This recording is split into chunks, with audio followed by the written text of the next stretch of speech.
नीलाचल निवासाय नित्याय परमात्मने बलभद्र सुभद्राभ्यं जगन्नाथाय ते नमः जगन्नाथाय ते नमः।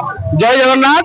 आज हूँ पवित्र आषाढ़ मासर शुक्ल द्वितीया द्वितीय अवसर में आम गिरिधारी आश्रम तरफ जगतर नाथ जगन्नाथ वर्तमान समस्त कार्य संपन्न हो वर्तमान रज्जु लागू हो गले। वर्तमान आमर रथ टणा कार्य आरंभ हो।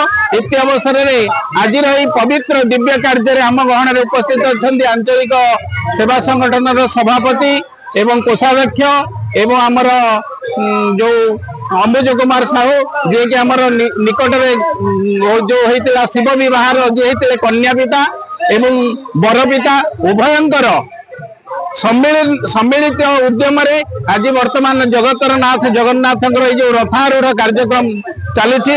इति अवसर मु वर्तमान आमर सभापति महोदय को ये भव्य दिव्य कार्यक्रम आनंद किभली भाव में लगुच से विषय में दुई पद वार्ता रखे। जय जगन्नाथ।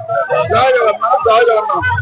आज सहस्राधिक श्रद्धालु भक्तवृंद मैंने समस्त समागम होती आम गिरिधारी मठ आश्रम पाखे बहु आडम्बरपूर्ण आम रथ यात्रा पालन कर माहौल सुंदर समस्त हुड़हुड़ी घंट मादल भाव कंपित एरिया जहा आज आम बहुत गर्वित आम ठाकुर को रथरे बसाई आम रथ यात्रा कर मो पाखे अच्छा आमर ये रथ कार्य मुख्य प्रभास चंद्र साहू मो पाखे अच्छा आम निकट शिव विवाह होता मोर पार्वती बापा मोर समुदी मुझे प्रभु महादेव बापा रूप कार्यक्रम करी अंचल समस्त मीडियावासी समस्त माँ भूणी गुरुजन मान समस्त मुझे प्रणाम कर बहुत सुंदर यात्रा बहुत खुशी। जय जगन्नाथ जय जगन्नाथ।